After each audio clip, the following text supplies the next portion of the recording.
Donc, Inch'Allah, on va répondre à l'argument numéro 1 de l'ambiguïté numéro 9. Donc, l'ambiguïté numéro 9 consiste à dire que le prophète Mohammed sallallahu alayhi wa sallam n'est pas un messager.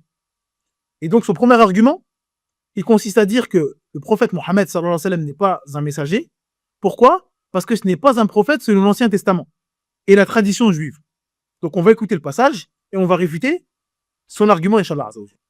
Troisième point, est-ce que Mahomet est un prophète ou un modèle? Il n'est absolument pas prophète selon les critères de l'Ancien Testament et de la tradition juive. Il n'a pas de témoin, le Coran ne rapporte aucune prophétie, il n'a pas annoncé le Messie, il a fait 0 miracle selon le Coran, même si certains hadiths tardifs prétendent le contraire. Il n'est pas mort à Jérusalem, alors que Jésus dit qu'il ne convient pas qu'un prophète meure en dehors de Jérusalem. Donc son premier argument, il consiste à dire que le prophète Mohammed sallallahu alayhi wa sallam n'est pas un prophète, c'est pas un messager. Pourquoi? Parce que selon l'Ancien Testament et les traditions juives, ce n'est pas un prophète. Donc il n'a pas regroupé les critères d'un prophète selon les traditions juives et selon l'Ancien Testament. Donc on va répondre à cette ambiguïté en 2 points, très importants. Le premier point, et ça c'est très bien, ça fait plaisir, on se réjouit. Depuis le début de la vidéo, on n'avait pas ça. Et là, on l'a enfin. Pour la première fois dans sa vidéo, notre contradicteur cite une référence. C'est la première fois qu'il prétend se baser sur une vérité ou sur un critère de bien et du mal. Et c'est justement là que tout s'effondre. C'est là qu'on va voir que c'est quelqu'un d'impatient. C'est pas quelqu'un qui cherche la vérité, et c'est quelqu'un qui cherche juste à nuire à l'islam. Enfin, parce que dès qu'un détracteur de l'islam, il affirme que quelque chose est vrai, il se condamne lui-même. Ça y est, il est fini. Et c'est pour ça que quand on demande à un ennemi de l'islam, à un islamophobe, quelqu'un qui attaque l'islam, tout de suite, il faut lui demander, selon toi, qu'est-ce que la vérité? D'accord, l'islam c'est faux, d'accord, c'est n'importe quoi, c'est moyenâgeux, d'accord, tout ce que tu dis, d'accord, on accepte. Selon toi, qu'est-ce que la vérité? Oui, l'islam est misogyne, l'islam tue, l'islam dit de faire la guerre, d'accord. Dis-moi, c'est quoi la solution alors? L'islam a une solution pour le vol. Toi, tu dis que c'est moyenâgeux. Quelle est ta solution contre le vol? Quelle est ta solution pour arrêter la violence? Pour arrêter la discrimination? Pour arrêter le racisme? Pour arrêter toutes les critiques qu'il fait à l'islam? On lui demande une solution. C'est quoi pour toi la vérité? Tu te bases sur quoi? C'est quoi toi, ta philosophie? C'est la première question qu'on doit lui poser. Parce que eux, ils aiment critiquer le Coran. Mais toi, c'est quoi ta vérité? C'est quoi ton livre? C'est quoi ta référence absolue? Parce qu'ils critiquent, ils se moquent, ils insultent. Mais nous, on a le courage et le mérite de marcher, d'avancer à visage découvert. Nous, on dit, nous sommes musulmans. Notre livre, c'est le Coran. Et c'est notre code pénal, notre code moral. C'est la vérité absolue pour nous, la parole venant d'Allah. Si vous dites que c'est faux, c'est en libre vente. C'est disponible. Vous pouvez lire, vous pouvez faire ce que vous voulez. La sunna, elle est disponible aussi. Venez si vous êtes véridique. On n'a rien à cacher. Mais eux, ils vont critiquer ce que nous, on prétend être la vérité, mais vous n'allez jamais les voir venir avec la vérité, comme nous on fait, en disant, pour moi la vérité c'est ça. Lisez. Parce que quand on va lire, on va voir que c'est n'importe quoi. Ou alors on va voir que ce qu'ils nous reprochent, c'est aussi présent chez eux. Et vous allez voir ces gens-là, dans les commentaires, etc., quand tu leur poses la question, c'est quoi la vérité pour toi? D'accord, l'islam c'est faux, l'islam c'est comme ça, oui, appel au viol, tout ça là, tout ce qu'ils disent. Aïcha, elle avait 9 ans, tout ça, comment vous pouvez faire ça? D'accord. On met de côté, et toi, dis-moi ce que la vérité. C'est quoi ta vision d'une société qui est sur la vérité? Comme ça, on va la suivre, parce que l'islam, tu veux pas qu'on suive l'islam. D'accord, on va délaisser l'islam, et on va t'écouter toi. Donne-moi la vérité. Vous allez voir qu'ils vont venir avec des phrases vagues, vides de sens. Comme, moi, je veux juste que les gens soient heureux. Moi, je suis contre toutes les idéologies extrêmes. Je suis contre le fascisme. Je veux que tous les gens puissent vivre libres, dans le respect. Des phrases qui veulent rien dire. Parce que toutes les religions, toutes les philosophies veulent cela. Vous n'allez jamais voir une religion, jamais voir une philosophie, jamais voir une croyance, jamais voir un pays, une société dire « nous, on veut être triste. Nous, on veut la violence. Nous, on veut s'entretuer. » Non. Tout le monde a une vision du bien et du mal. Mais c'est ça le problème. C'est que pour toi, le bien, et ben pour moi, c'est le mal. Pour lui, le bien, c'est ça. Et pour l'autre, le bien, c'est ça. Et on n'est pas d'accord. Et donc forcément, soit on va s'opposer de manière verbale, en débattant, non, je suis pas d'accord, non, pour moi, c'est pas vrai, etc. Et alhamdoulilah, on arrive à trouver un commun accord, ou on reste, soit on reste bloqué sur nos idées. Et donc dans ce cas-là, soit on se sépare, donc chacun de son côté, soit on essaie de convaincre l'autre par des arguments, ou soit par la violence. L'être humain est ainsi fait. C'est comme ça, que ça vous plaise ou non. Et donc, le vrai problème, c'est la définition du bien et du mal. Ce que toi, tu considères bien, peut-être que moi, je le considère mal. Et donc, c'est pour ça que tu ne peux pas dire, moi, je veux que tout le monde soit dans le bien. Moi, je veux que tout le monde s'aime, que tout le monde se respecte. Je ne veux pas qu'on impose des choses. Ça veut rien dire. Parce que quand je vais te demander ta vision du bien, forcément, si tu as une vision du bien, tu vas combattre ce que tu estimes être mal. Et donc, tu vas devoir imposer cela. C'est obligé. À moins que tu penses qu'on peut faire ce qu'on veut, comme des animaux. Celui qui a envie de tuer, il tue. Celui qui a envie de violer, il viole. Celui qui a envie d'être gentil, il est gentil. Mais dans ce cas-là, eh ben, ça va être l'anarchie. Donc, je ne pense pas que tu es pour l'anarchie. Tu es pour mettre des règles. Et ces règles-là, ça va être en fonction du bien et du mal. Mais encore une fois, on n'a pas la même définition du bien et du mal. Donc, tu es obligé de me donner ta définition du bien et du mal. Et là, on va juger. Parce que toi, tu me juges. Parce que moi, je viens avec ma définition du bien et du mal. Moi, je te dis que le bien absolu, c'est le tawhid. Le bien absolu, c'est adorer Allah seul sans associer. Et toute personne qui s'oppose à cela, c'est quelqu'un de mal. Il fait le mal. Et il cause la corruption sur la terre. Ça, c'est ma définition du bien et du mal. Toi, tu n'es pas d'accord. Soit on débat, soit chacun vit sa vie de son côté, ou soit il y a conflit. Donc, le conflit, ça peut venir de plusieurs manières. Soit, malheureusement, des gens cohabitent, comme ce qui se passe en France. La plupart des gens qui commentent, qui ont une haine, c'est parce qu'ils cohabitent avec des gens qui ont une vision du bien et du mal différente. Celui qui est en Arabie Saoudite, il ne vit pas ça. Celui qui vit en Arménie, avec 98% de chrétiens, il ne vit pas ça.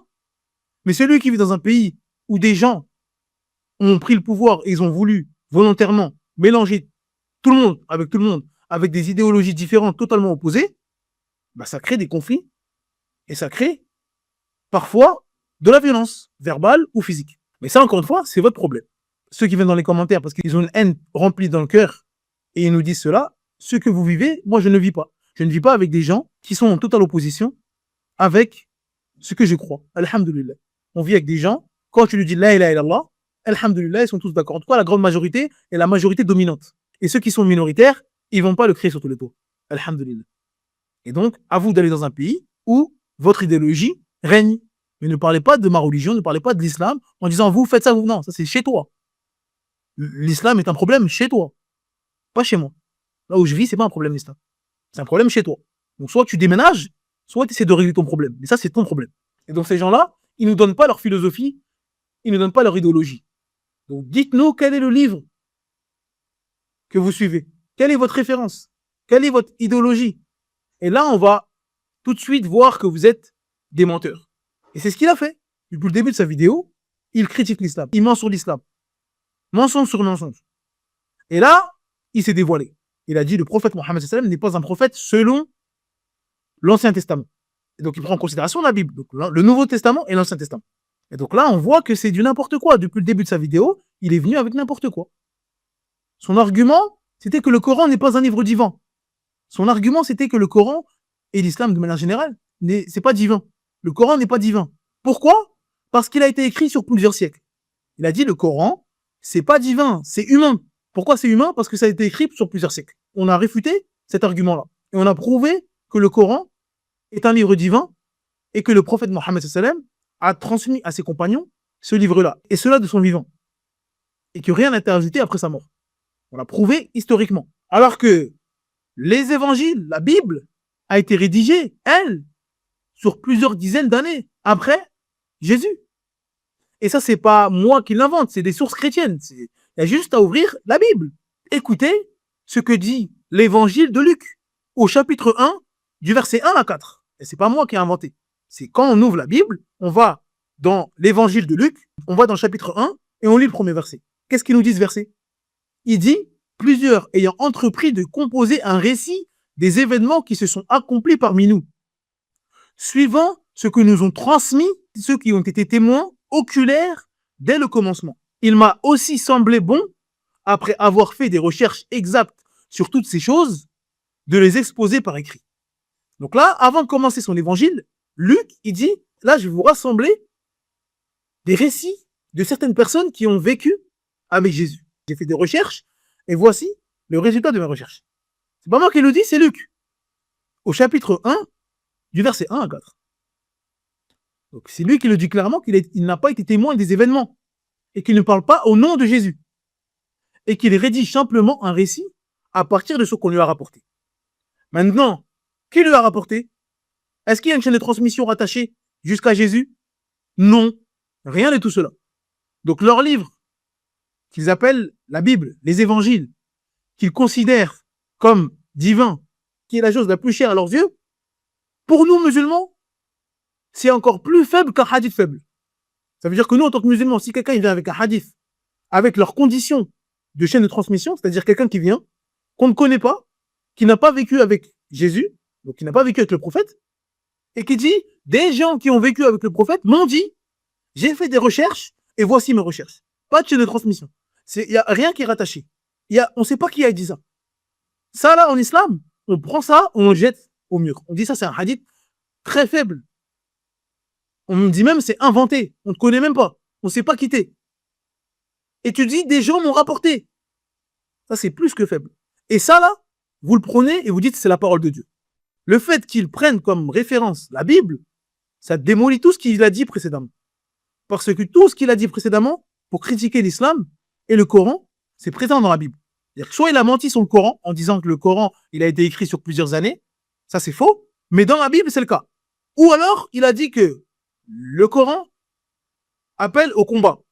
Dans la Bible, c'est présent. Le Coran discrimine des groupes de personnes. Le Coran discrimine les infidèles, les non-croyants. La Bible discrimine les infidèles et les non-croyants. Dans la Bible, il y a des récits de prophètes qui ont fait le combat, le djihad. Et j'en passe. Donc tout ce qu'il a critiqué, c'est présent dans leur livre. Donc là, on s'aperçoit qu'en fait, le problème, c'est pas le fait qu'ils considèrent que ça peut pas être quelque chose de vrai d'appeler au djihad, le combat, etc. Non, le problème, c'est l'islam. Et donc, peu importe ce que l'islam va dire, ça va être mon problème, l'islam. Et donc, je suis prêt à mentir, je suis prêt à dire des choses qui sont fausses pour critiquer l'islam. Deuxième point important, c'est que dans cet extrait, il prétend que le prophète Mohammed sallallahu alayhi wa sallam n'est pas un prophète. Ça, c'est sa prétention. Il dit le prophète Mohammed sallallahu alayhi wa sallam n'est pas un prophète. Et donc, là, on va voir la malhonnêteté intellectuelle. Il dit, c'est pas un prophète. Pourquoi, oh monsieur le menteur? Parce que c'est pas un prophète selon la Torah, selon l'Ancien Testament. Et dans l'incruste, dans son image, il nous ramène une parole du Talmud. Il ne ramène même pas l'Ancien Testament. Donc, dès le début, on voit la malhonnêteté intellectuelle. Il affirme que le prophète sallallahu alayhi wa sallam n'est pas un prophète. Il ne correspond pas aux critères de la prophétie selon l'Ancien Testament. Mais il ne cite pas l'Ancien Testament. Il nous met un passage du Talmud. Donc, c'est quoi le Talmud? Le Talmud, c'est pas un livre révélé. Le Talmud, c'est une œuvre rabbinique, écrite plusieurs siècles après Moïse, qui rassemble des discussions, des interprétations et des débats entre des rabbins sur les lois, les coutumes et la théologie juive. Donc en résumé, le Talmud, c'est une sorte de recueil d'opinions humaines. C'est pas une révélation divine. Donc c'est des rabbins qui sont rassemblés et ils ont écrit des choses selon leurs idées, selon leurs envies, selon leurs passions. Et même au sein du judaïsme, ce texte fait débat. Le Talmud, il fait débat au sein même du judaïsme. La branche des Karaïtes, par exemple, rejette complètement le Talmud et ne reconnaît que la Torah. C'est-à-dire les textes révélés à Moïse. Donc pour eux, la seule source, c'est la Torah. C'est pas le Talmud et ce qui vient après. Et donc là, on voit vraiment la malhonnêteté. Quand quelqu'un nous dit Mohammed n'est pas un prophète, selon l'Ancien Testament, mais qu'il ne cite même pas un verset de l'Ancien Testament, ça s'appelle tout simplement de la désinformation, pure et simple. Si tu dis que Mohammed n'est pas un prophète selon la Torah, alors cite la Torah. Si tu dis qu'il n'est pas prophète selon la Bible, alors cite la Bible, donc le Nouveau Testament et l'Ancien Testament.